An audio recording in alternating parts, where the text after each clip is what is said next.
be honest, boxing's never seen nothing like this in the history of boxing. Since it began 250 years ago, it's never seen anything like this. I believe this is going to be great for boxing. I believe we're going to win. He's going to have, after the fight is over, then so be it. I'm already in a no-win situation anyway. To me, it's a win-win. But I'm in a no-win because if I knock him out fast in the first round, they're going to be like, oh, man, this wasn't worth it. If I let it go a few rounds and drag it out, they're going to be like, oh, man. I've always been in the gym training. I'm boxing professional fighters. Activity is great. I had 15 fights in 1 year when I was younger, and I think activity is great, but I'm prepared. I'm just ready to go. Floyd Mayweather Jr. and Mike Tyson came face-to-face in a fiery encounter, trading sharp words as emotions quickly rose and the tension between the two boxing icons became impossible to ignore. Shouldn't even bring that shit up no more. No, they should bring it up. Okay. They should see the difference from there to now. Gotcha. Me at my worst, to me at the biggest event in the history of events right now. There's never been any bigger than this. So what they have to say about that? What does that say about you if you lose? Well, I'm not going to lose. So I can't even fathom losing. I can't even imagine it. I think he thinks this is going to be a very easy night. It's not going to be. Floyd Mayweather Jr. stayed calm and confident during the intense face-to-face moment, showing no doubt in himself and making it clear he still believes he has the talent, focus, and hunger to back it up. Put on cruise control, go out there, have some fun, and do what I do best, and that's beat Floyd. Mike Tyson made it clear he's ready for the challenge, saying he's pushing himself harder than ever in training, staying focused, looking strong, and feeling confident that he can step up and deliver when it matters most. The fighter's waiting for his money. By the time he gets his money, everybody else took their percentage out already. So you don't know who's who. You get what they give you. You look good. How you feeling physically? Incredible. You've been training? Listen, I was wearing an extra large. It looks like I could wear large. Rafael Cordero, trainer of Mike Tyson, says Tyson is stronger, faster, and more focused now than he was when he faced Roy Jones Jr., adding that his current form looks even better than it did during that fight. I'm in perfect place now. Where's Mike? Put everything together. So mentally, physically, we're excited. If the fight was next Saturday, you will be ready. We talk about Roy was 4 years ago. Today, Mike is much better than he was when he fought. Mike Tyson looks completely locked in at training camp, going hard in sparring sessions, throwing full power shots, testing his limits, and putting in serious work as he gets ready for the challenge ahead.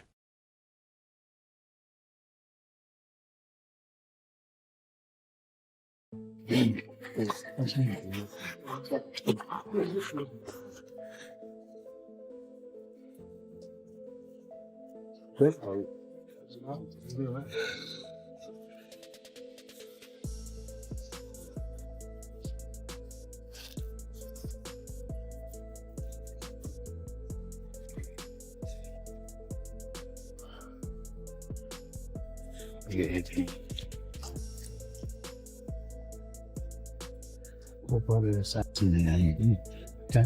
Calm, be right. Round one. Boom. Feel. Cut the ring. Exactly. Cut the ring. Exactly. Jeff Mayweather says Floyd Mayweather Jr. has never had a problem being seen as the villain, embracing that image throughout his career, and believes a showdown with Mike Tyson could test his legacy while also giving him another chance to display his confidence and elite skill. It's easy because Floyd always was the bad guy. Once again, he's gonna be the bad guy. And I think that if there's any way to try to remove his O, it may. Meanwhile, Tony Jeff recently claimed that Floyd Mayweather Jr. is coming back out of ego, suggesting he struggles with being out of the spotlight, especially after the buzz surrounding Mike Tyson and Jake Paul. We've got to make as much money as we can while we can and then get out of the sport. But with these two, they're multi-millionaires. And I want to get into the tail of the tape and talk about exactly the records and all of that stuff with it. But first, I just want to say, I believe that these are doing this for different things. Mike Tyson is doing it purely for the money. Purely for the money. Floyd is doing it for the money as well, but also I believe Floyd's doing it for that limelight. You've seen the numbers that Mike Tyson, Jake Paul got, and I think this is the most viewed fight of all time, Mike Tyson, Jake Paul. I might be wrong in saying that, but I'm sure it was. It was hosted on Netflix, and Floyd's been one in the past with his ego that he wants to just, be in that limelight all the time. And when you're not in the limelight all the time, you want... Floyd Mayweather Jr. is putting in serious work in camp, moving with sharp footwork and quick reactions, looking fresh and energized while showing the same speed and accuracy that made him dominant at the peak of his career. Hook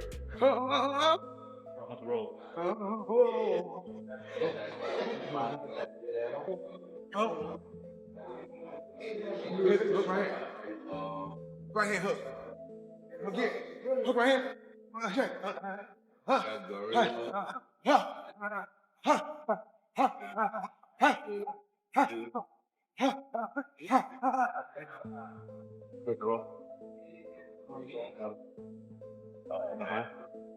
Slide in front.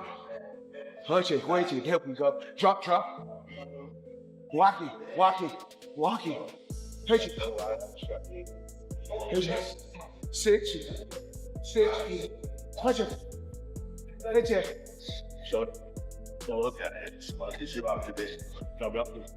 Watch it. I step back like I have my distance. That's why I step. See, I have my distance. Fighters don't know their distance. You gotta know your... Floyd Mayweather Jr. hammers the heavy bag with sharp, powerful shots, displaying his quick hands, clean technique, and unwavering focus as he trains with full intensity.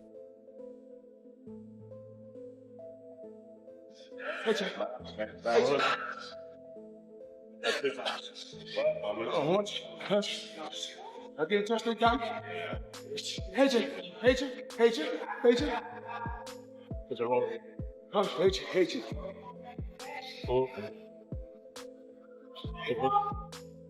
Analyst Henry raises concerns about the current state of boxing, questioning why legends are returning for exhibition fights.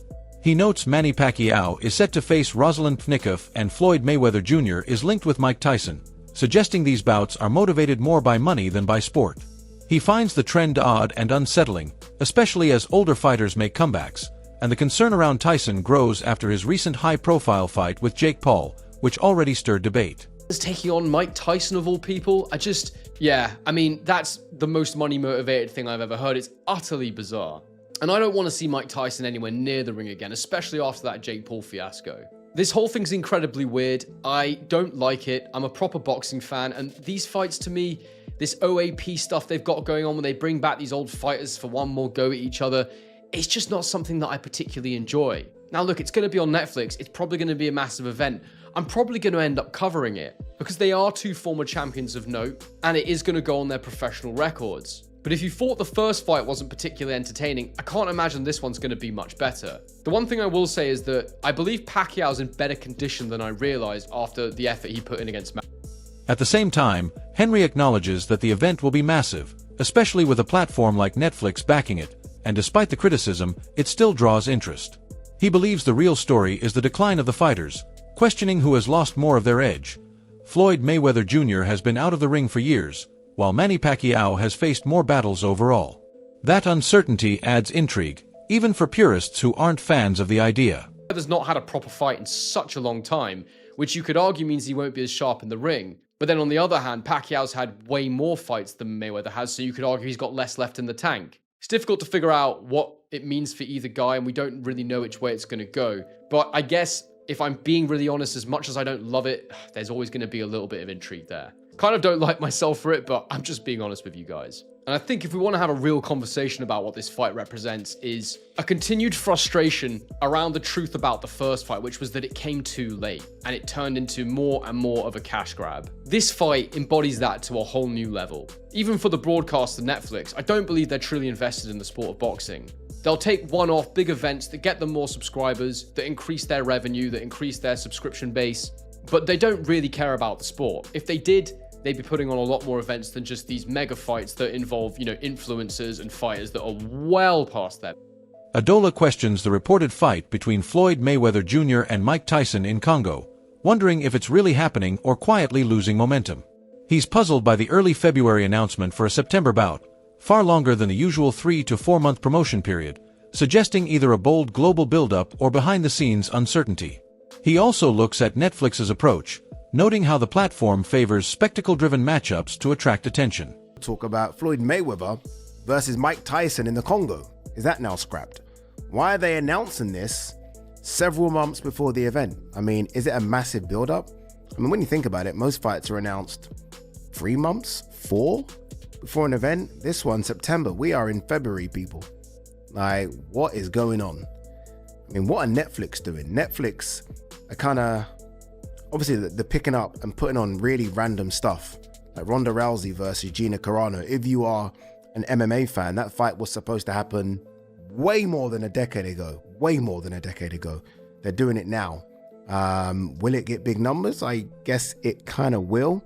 They've obviously done the Jake Paul stuff. Jake Paul, Mike Tyson. Jake Paul versus AJ. They done massive numbers.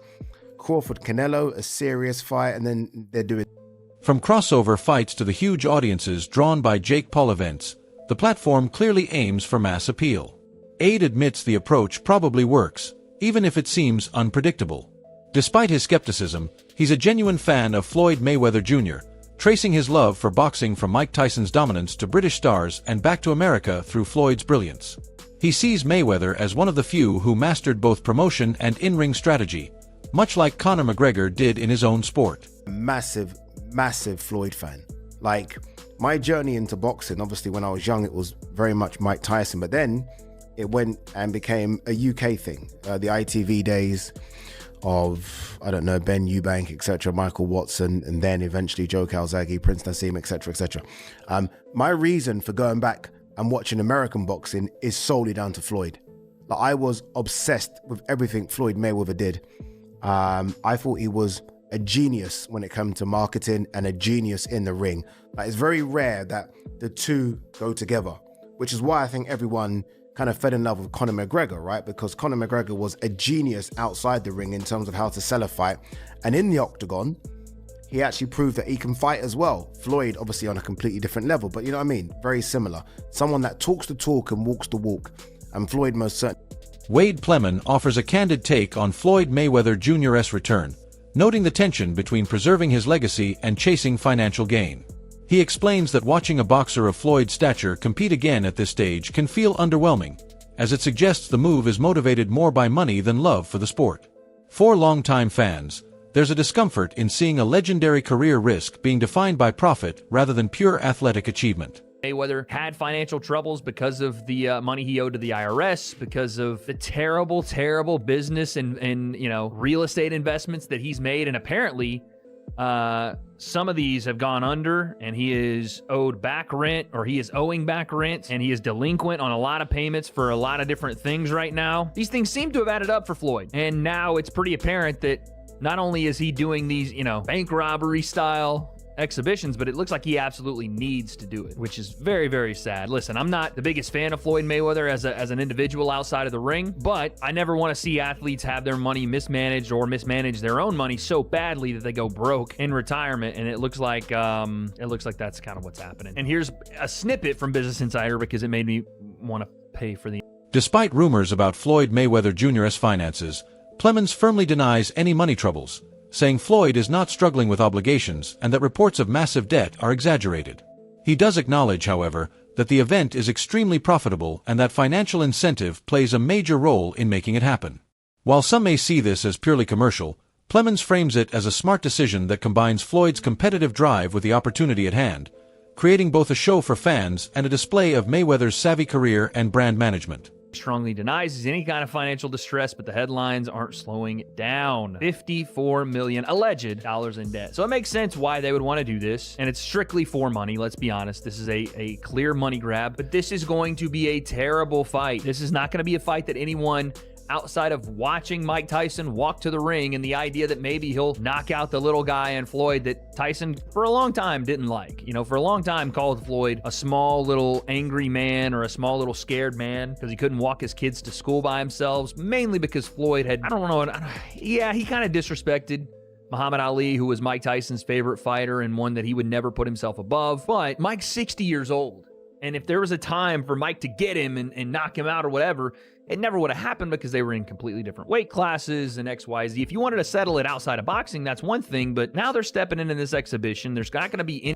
Ariel Helwani offers a strong take on the upcoming clash between two boxing legends, raising concerns that have sparked debate among fans.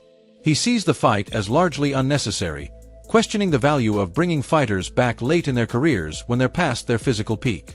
For Helwani, it feels more like a spectacle than a true sporting contest, with risks that could outweigh any entertainment or financial gain. He emphasizes that the fighter's health should come first and warns that age inevitably impacts speed, reflexes, and endurance. While fans may be excited to see familiar names, he cautions that the bout could do more to harm their legacies than celebrate them, highlighting a broader debate about comebacks driven by publicity and profit rather than pure competition. Economic times, there's economic challenges. These corporations and companies, they're looking to make profit. And if they put out a pay-per-view, and a lot of people, another thing is the fighters. I'm blaming the fighters too, because there's a lot of guys, they're not bigger than the fighters of yesteryear. That's why you can have a Floyd Mayweather and Mike Tyson, whose brands are so big. This is going to be a big fight. It's going to be, just because it's a freak show, circus fight, whatever you want to say. Some people are going to be mad at it. I don't want to see it, blah, blah, blah. But the curiosity is always going to get the best of the masses, especially if they put this on Netflix or Amazon or whoever, right? And that's the reality. A lot of these new fighters, Gen Z fighters, people under 30, they're not. Johnny Nelson shared his thoughts on the upcoming meeting between Mike Tyson and Floyd Mayweather Jr., highlighting points fans often miss. He notes that despite his age, Mayweather still moves with surprising speed, power, and precision, showing sharpness and intensity in training that reflects years of discipline. Nelson also emphasizes the human side of legendary fighters, explaining that returns to the ring are influenced by factors beyond pride or competition. Financial needs, family, and the desire to stay relevant all matter. While some worry about legacy, he reminds fans that these athletes remain highly skilled, blending experience, natural talent, and careful preparation to perform at an elite level. Against Floyd Mayweather, this guy was unbeaten as a fighter. He still physically has ring craft. He still physically can move about the ring and do what he has to do.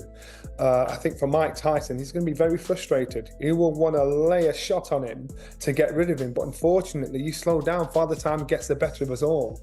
And even though I think when it comes to a fan's favourite, I'm quite sure most of the fans I'd love to see Mike Tyson put Floyd in his place, and that's probably what will be the attraction as well. But you've got to remember, Mike Tyson's 59 years old. You've got to remember, Floyd Mayweather is still hitting the bag in the gym. He's still moving around, even though he's 48 years old. But you've got to remember, these guys are individuals, their fathers, their brothers, or whatever. And they still want to earn a massive chunk of money. Where's Mike Tyson? Whatever they're getting paid. Where's Mike Tyson at 59 going to earn this kind of money? Where's Floyd Mayweather at this time of life going to make this kind of money? It doesn't matter what we say about legacy.